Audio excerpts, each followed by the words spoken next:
드디어 경부고속도로라고 쭉 밑으로 이어지는 것과 거의 시간을 맞춰서 한남대교를 그 정주영이 진짜 도와줘서 급격하게 맞췄거든? 그랬더니만 갑자기 한남대교 남단 신사동의 땅값이 그때는 다리만 있지 아무것도 없었거든. 그런데 대한민국의 이치에 밝고 돈의 흐름에 밝고 경제적인 뭐라 감이 좋은 사람들은 그때 무릎을 쳤어.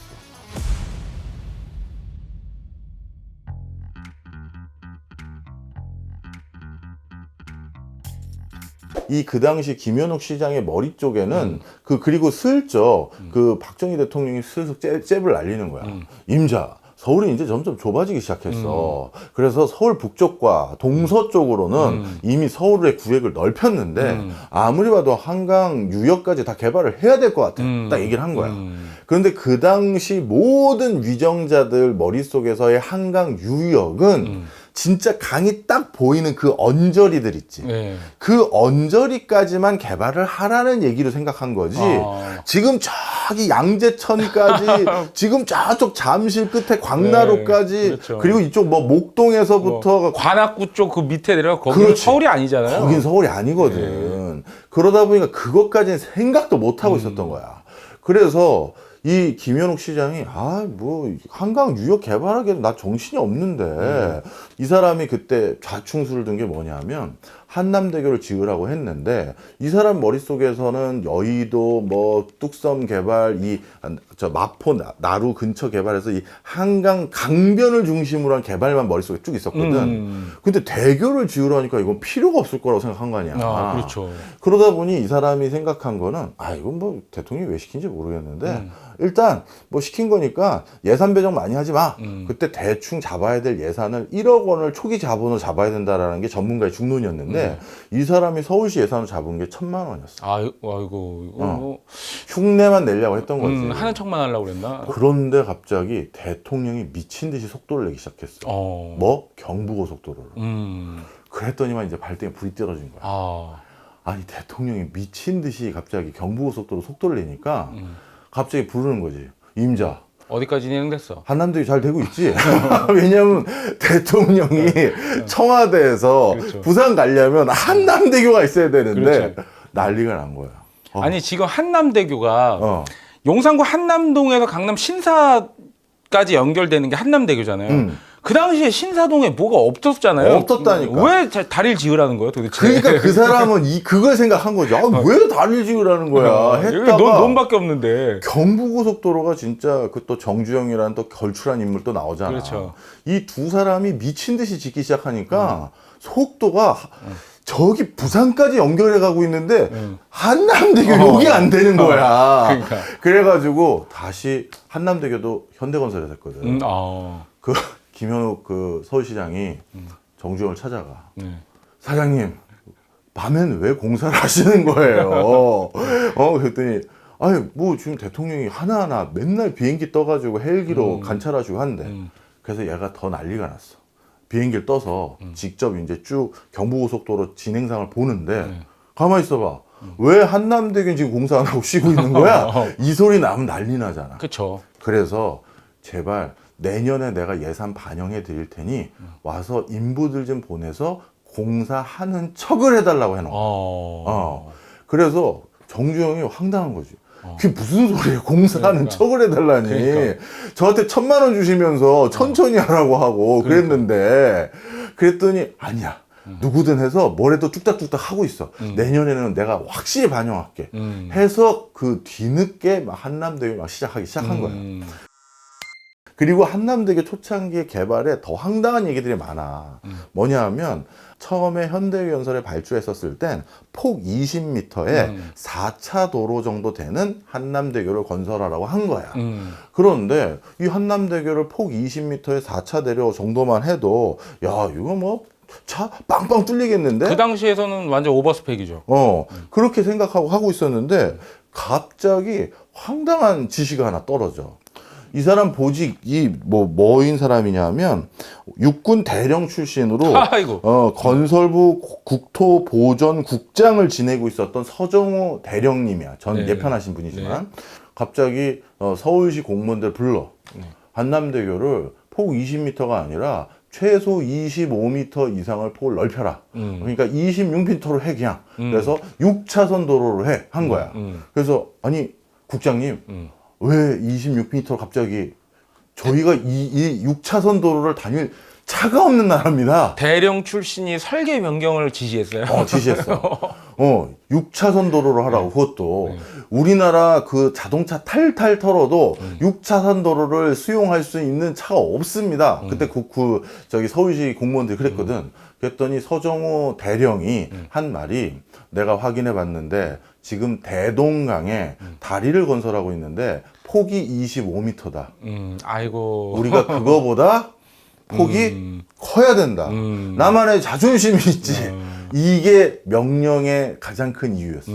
어떤 체제 싸움의 어떤 그 그렇지. 상징물 같은. 그랬더니만 이제 그때 전문가들의 또 답변이 정말 황당해. 이게 지금 들으면 그 당시 회의록들을 보면 정말 황당한 대화들이 많아. 도로를 6차선 도로로 만들면 그게 너무 도로 폭이 크기 때문에 모든 차량이 글로만 몰려서 러시아워가 생길 수 있다.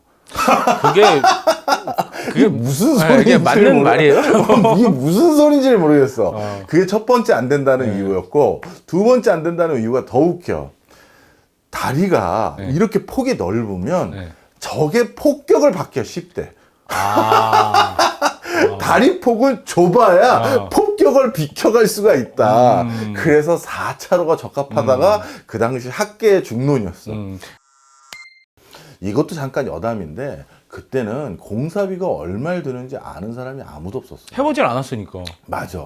그러니까 좀 전에 한남대교에 대해서도 그런 진단들이 나왔던 것처럼 경부고속도로도 다양한 진단들이 나왔고 공사비에서도 대해서도 다양한 추측성 발언들이 많았거든. 대표적으로 내가 그 경부고속도로 그 공사비와 관련된 것도 내 진짜 웃겨서 좀 찾아봤거든. 당시 경부고속도로를 이제 짓기로 결정을 했을 거 아니야. 그럼 이 공사비가 얼마나 드는지에 대해서 박정희 대통령이 물어봤을 거 아니야. 이게 부산까지 고속도로를 하면 얼마 드는 거야? 좀 알아봐. 했는데 그 당시 이제 그 대통령도 그 정도 눈치는 있겠지. 얘네들이라고 뭐 알겠냐. 나도 서독 가서 보고 눈이 뒤집어진 건데 해본 적도 아닌데. 그래서 동시에 비용 산출을 부탁했어. 그래서 어디였냐면 내가 다 찾아왔어 오늘. 일단 건설부에 얼마 들 것 같니 했더니 건설부는 하기 싫었던 것 같아. 그 당시 돈 650억 원이 듭니다를 발표했고 그 다음에 재무부에도 물어봤어. 근데 재무부는 대통령의 측근이거든. 왜냐하면 바로 옆에 대통령이 뭐 할지 말지는 금고지기들이 다 알아야 되잖아. 그럼요. 그러다 보니까 대통령 의중들을 좀 제일 잘 알아.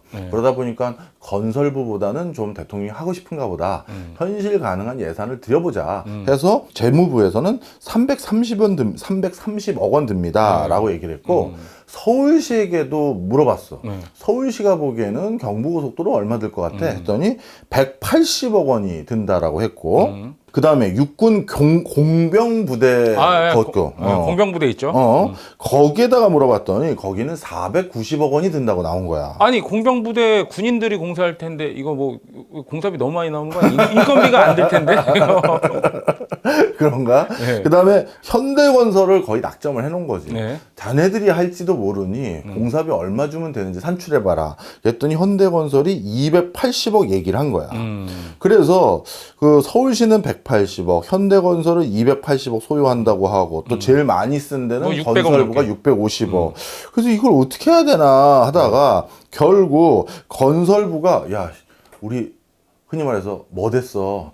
대통령이 연락하고 싶은 건지 모르고 우리 너무 많이 불렀어.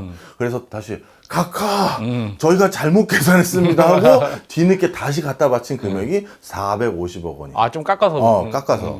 그래서 대통령이 건설부의 450억 원과 현대건설 공사하겠다는 사람들이 쓴 200몇억 원 요거의 중간치인 300억 가지고 시작해봐. 이게 그 경부고속도로의 공사 단가였어.